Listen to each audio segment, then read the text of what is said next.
అరుడు issue divert అయింది. చర్చ దేని మీద జరగాలి? అక్కడ రైతులు వాళ్ళ సమస్యల మీద ఆందోళన చేస్తున్నారు, వాళ్ళ బాధలు చెప్పుకుంటున్నారు. మా కష్టాలు వినండి, మా బాధలు వినండి, మాకు న్యాయం చేసిన తర్వాతనే మీరు ఫార్మాసిటీ కట్టుకోండి అని చెప్పి వాళ్ళ రైతులు బాధను వ్యక్తం చేస్తున్నారు. మరి ఆ సమస్య మీద చర్చ లేదు. ఇప్పుడు ఆ సమస్య చర్చ లేదు. వీళ్ళు వాళ్ళ మీద దాడి చేసినట్టు వీళ్ళు మొత్తం ఇదే పరిస్థితి. వాళ్ళ అసలు చర్చ పక్కపోయింది, ధాన్యం చర్చ పక్కపోయింది, ఇక్కడ విక్రమ రైతుల పేద ప్రజల సమస్య పక్కపోయింది. బీఆర్ఎస్ వర్సెస్ కాంగ్రెస్ సమస్య మారింది. వీళ్ళు వాళ్ళ గురించి మాడతలేరు, వాళ్ళు వీళ్ళ గురించి మాడతలేరు. కలెక్టర్ గారి మీద దాడి చేయడము తప్పదు. ఇది రైతులు మాత్రం దాడి చేయలే. రైతులు అక్కడ పేద ప్రజలకు అటువంటి ఆలోచన లేదు. వాళ్ళకు ఉన్నతాధికారులను గౌరవించాలి, వాళ్ళు మన అధికారులు మనల్ని పాలిస్తారు, మనకు సహకరిస్తారని చెప్పి ఆలోచన ఉంటుంది వాళ్ళకు. వాళ్ళ బీఆర్ఎస్ వాళ్ళు దాడి చేశారని చెప్పింది ఎవరైనా ప్రభుత్వం చెప్పింది. దీని వెనుక కేసీఆర్ కొడుకునని చెప్పింది ఎవరు? ప్రభుత్వం చెప్పింది. మరి ఏమైంది?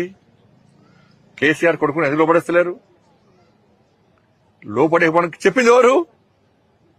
ఇలా సాక్షాత్తు కలెక్టర్ గారి నివేదికలో దీని వెనుక కుట్ర దాగి ఉందని కలెక్టర్ గారు నివేదిక ఇచ్చారు.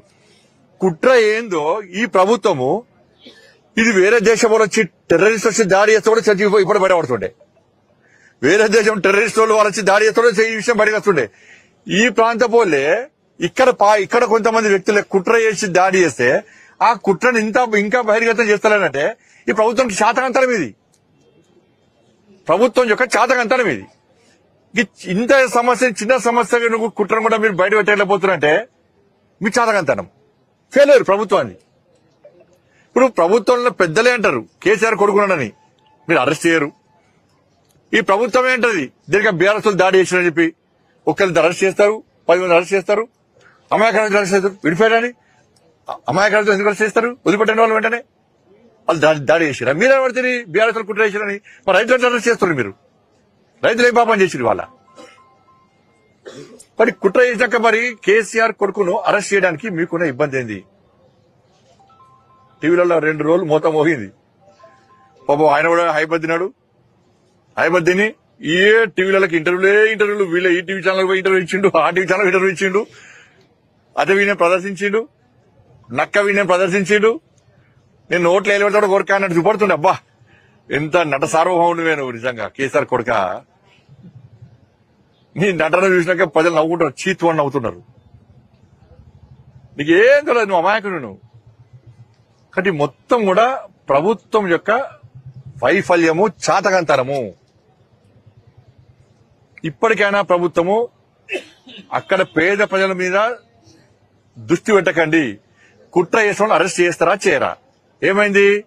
కథం ఢిల్లీకి సమస్య, ఢిల్లీ కాంగ్రెస్ హైకమాండ్ దగ్గరికి వెళ్ళింది. ఏమి ఇసుకోనో అది తీసుకున్నారు. కథం దుకాణం బంద్. ఇక మళ్ళీ అరెస్ట్ చేస్తోటి. ఇక నాకు తెలిసేది ఏరియా అయిపోయింది. ఇక కథం కేసు మళ్ళీ రేపు కొత్త ఇష్యూ స్టార్ట్ చేస్తారు. ఇక ఇష్యూ అలాగే చేయాలని మళ్ళీ రేపు మీరు క్వశ్చన్ అడగారు. ఇక మళ్ళీ రేపు కొత్త ఇష్యూ వస్తుంది. ఇక చూడు అది చూడు అనేది కదా. ఢిల్లీ వేరే, ఢిల్లీకి ఏమో వేరే ఎవరు కలిసిరు. కేసీఆర్ అంటే ఫామ్ హౌస్ అటు చూసుకుంటాడా అన్న? కాంగ్రెస్ హైకమాండ్ కలిసిరు. అయిపోయా. ఇప్పుడు నేను దీనికి ఉదాహరణ ఎప్పుడు వస్తా మీకు.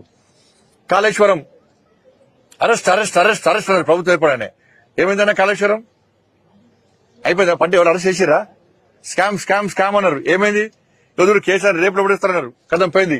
ఢిల్లీ వేని కలిసి కేసీఆర్ క్లోజ్.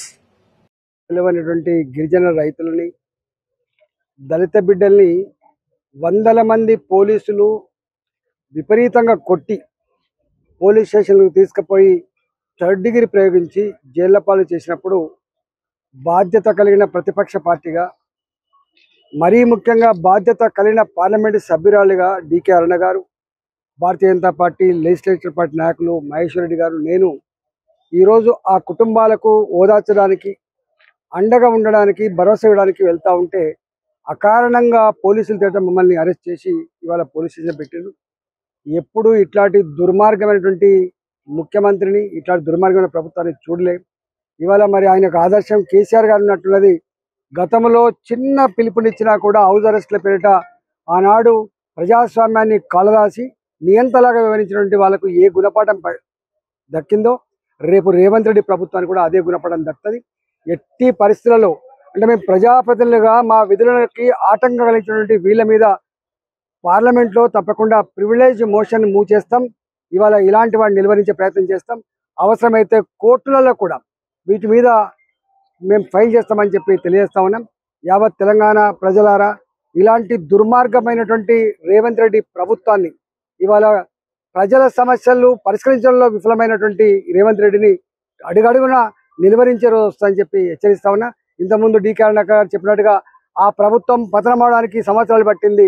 కానీ ఈ ప్రభుత్వం రేవంత్ రెడ్డి సర్కార్ ప్రజాక్షేత్రంలో విఫలమవడానికి, ప్రజాక్షేత్రంలో తూ అనిపించుకోవడానికి నేడు కూడా పట్టలేదు. తప్పకుండా ఇలాంటి నియంత్రణతో ప్రభుత్వాన్ని గద్దెదించడానికి ప్రజలు రాబోయే కాలంలో సమాయత్తమవుతారని చెప్పి హెచ్చరిస్తా ఉన్నాం.